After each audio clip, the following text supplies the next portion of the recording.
এতিয়া আৰু দেৰি নকৰিবা। তুমি জানা তথাপিও তুমি এইটো একচেপ্ট কৰি তাৰ ওপৰত একশ্যন ল'বলৈ পৰা নাই। চিলেবাছ কমপ্লিশ্যন ডেডলাইন ছেপ্টেম্বৰ তোমালোকক এটা ৰিয়েলিটি চেক দিবলৈ।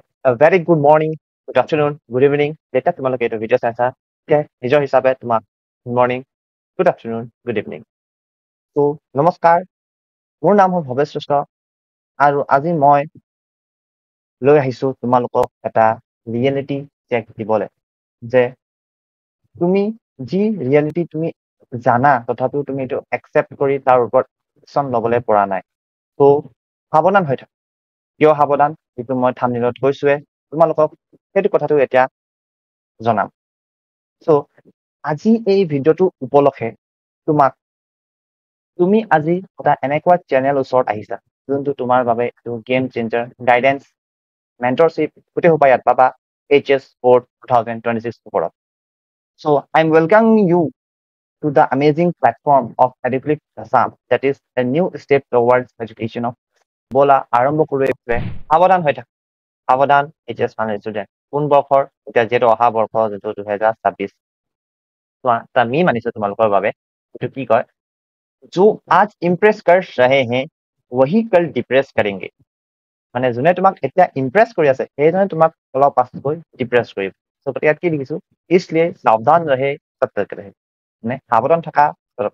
কাৰণ চোৱা, তোমালোকক এটা ধুনীয়া এটা ৰিয়েলিটি চেক দিম এতিয়া, বৰ্ডছ ৰিয়েলিটি চেক দিম, যিটো হৈছে বৰ্ডছ 2026ৰ কাৰণে। ঠিক আছে, ইয়াত চোৱা ইমপ্ৰেছ এটা আমি কাক কৈছো, ইমপ্ৰেছ কৈছো তোমাৰ এতিয়া যিবোৰ সময় নষ্ট কৰি আছা, পঢ়া শুনা নাই, সময় নষ্ট কৰি থকা কেইটা কৈছো।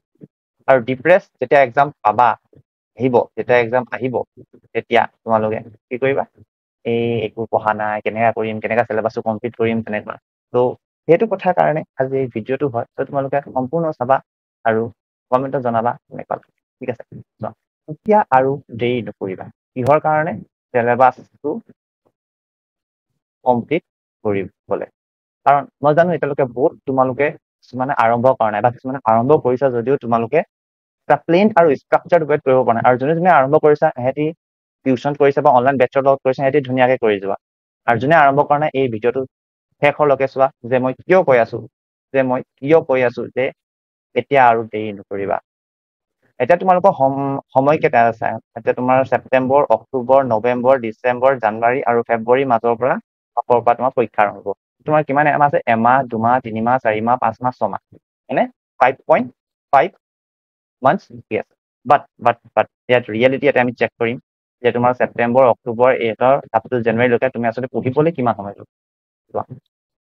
The reality that nobody told you, মানে এনেকুৱা ৰিয়েলিটি যিটো তোমাক কোনেও নকয়। 1 নম্বৰ ছেপ্টেম্বৰ লিখি লৈছো, ছেপ্টেম্বৰ, অক্টোবৰ, নৱেম্বৰ, ডিচেম্বৰ, জানুৱাৰী। এই নৱেম্বৰ অহাৰ লগে লগে তোমাৰ এটা কি ষ্টাৰ্ট হ'ব, হাফ ইয়েৰ। ইয়াত তুমি আকৌ এটা এক্সামৰ কাৰণে প্ৰিপেয়াৰ কৰিম বুলি ভাবিছা, যোনটো তোমাৰ অলপ ভাল হ'লে তোমাৰ নিজৰ কনফিডেঞ্চ আহিব।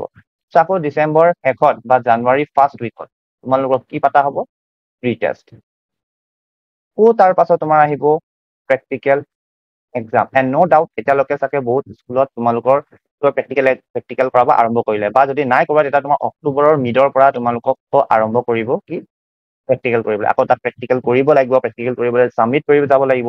তাৰ ওপৰতো আৰু বাৰ মানে যদি তোমালোকে টাইমত চল্ভ নকৰা আকৌ ছাৰহঁতি ক'ব যে আকৌ ভালকে লখিয়া, তেনেকুৱা বটানী জুলজি হ'ল, তোমালোকৰ যদি ডায়েগ্ৰামটো অলপ ভুল আকৌ কৰিয়া, এণ্ড বহুত প্ৰব্লেমছ ওলাব। চ' তোমালোকৰ যদি এটা একদম চাফিচিয়েণ্ট সময় যদি কওঁ যে তোমালোকৰ ওচৰত কিমান আছে, 2 টেষ্ট পাবা আৰু নৱেম্বৰত তোমালোকৰ 7 days পাবা। মই ইয়াত তোমালোকৰ গোটেই সোপা কি কয় কি আছিলে এইটো বন্ধ ইনক্লুড কৰা নাই। কাৰণ জানো যে দুৰ্গা পূজা আহি আছে, দিৱালী আহিছে, ত' কোনোৱে ইমান ধুনীয়াকে নপঢ়া, ভালকে পঢ়িব মনো নাযাব। সেইকেইটা বন্ধ কাটি মেলি এতিয়ালৈকে তোমাৰ ওচৰত বাচিব এপ্ৰক্সিমেট 57 to 60 days বাচিব, যিহেতু তোমালোকে HS বৰ্ডছৰ কাৰণে প্ৰিপেয়াৰ কৰিব লাগিব। অ'কে, মই কৈছিলো চিলেবাছ কমপ্লিশ্যন ডেডলাইন ছেপ্টেম্বৰত তুমি কিমান পাবা, 27 days। ইয়াত পাবা 22 to 25 days পাবা, আৰু ইয়াত পাবা তোমালোকে জাষ্ট ফাৰ্ষ্ট উইক, মানে 7 days। মানে November first week is the deadline of your syllabus completion. You must complete your syllabus one time, please, one time before November.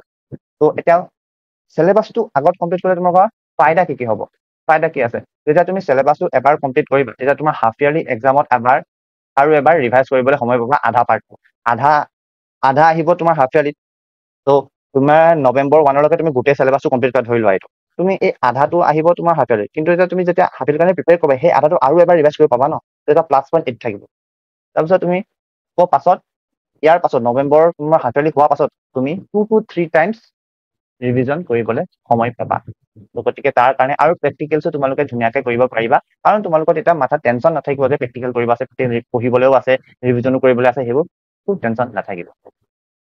Next আহা ইয়াৰ চলিউচনলৈ। ইয়াৰ চলিউচন এটাই আছে, যিটো start your preparation as soon as possible. No' other solution.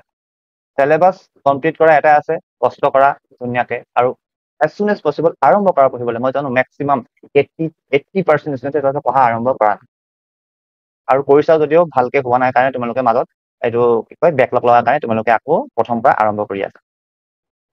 এতিয়া সেইবোৰ নকৰিবা, ধুনীয়াকে আৰম্ভ কৰা।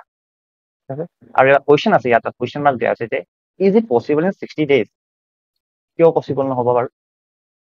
যদি এটা তোমাৰ নিটৰ ষ্টুডেণ্ট বা JEE ষ্টুডেণ্টে যদি ইমান ডাঙৰ এক্সামটো যদি বহুতকেইটা মানুহে প্ৰত্যেক ষ্টুডেণ্টে তোমাৰ 30 দিন ভিতৰত প্ৰিপেয়াৰ কৰি দিয়ে, আৰু কিছুমানে নহয় বহুত কষ্ট কৰি পাছো কৰে, এহেঁতিতো বাৰু 16-17 ঘণ্টা পঢ়ে 30 ডেজত। তোমালোকে যদি 60 ডেজ যদি ভালকে পঢ়া, দৈনিক তুমি 6 ঘণ্টাকে যদি পঢ়া, তেতিয়াও তোমাৰ ভাল হ'ব এক্সাম, কাৰণ সেইটো তোমাৰ নিটৰ JEE লেভেল ইমান হাই লেভেল কুৱেশ্যনছো নাহে। চ' ইট ইজ পচিবল। আৰু মোৰ বহুত লগৰকেইটাই কিমান ডেজত বহুত ভাল ভাল পাৰ্চেণ্টেজ আহিছে। ইনফেক্ট মোৰ এজন লগৰে 2 মাহ পঢ়ি পিনি মোতকৈ বেছি পাৰ্চেণ্টেজ আনিছে। So' it is possible in 60 days। এটা টেম্পৰেৰী চলিউচন নহয়, তোমালোকক পাৰ্মানেণ্ট চলিউচন এটা দিব বিচাৰিছো, যি হ'ল Savior 2026। What is Savior 2026? It's solution of your all boards 2026। মানে boards-ৰ কাৰণে তোমাৰ এটা কমপ্লিট পেকেজ হয় Savior 2026। To know more about this, comment কৰিবা ধুনীয়াকে, আৰু এইটো এটা ছাৰপ্ৰাইজ হয়। তোমালোকে কমেণ্ট কৰা যেনে তোমাৰ এইটো বিষয়, ইয়াৰ বিষয়ে আন এটা ভিডিঅ'লৈ তোমাৰ কমপ্লিট ডিটেইলছ দিম। গতিকে থেংক ইউ যে মোৰ কথা তোমালোকে ইমান দেৰিলৈকে শুনিলা, আৰু যদি তোমালোকে যদি ৰিয়েলিটিটো গম পালা, তেনে কমেণ্ট কৰি দিবা Savior 2026, বা তোমালোকে কি ভাল পোৱা সেইটো এটা কমেণ্ট কৰি দিবা। থেংক ইউ, নমস্কাৰ।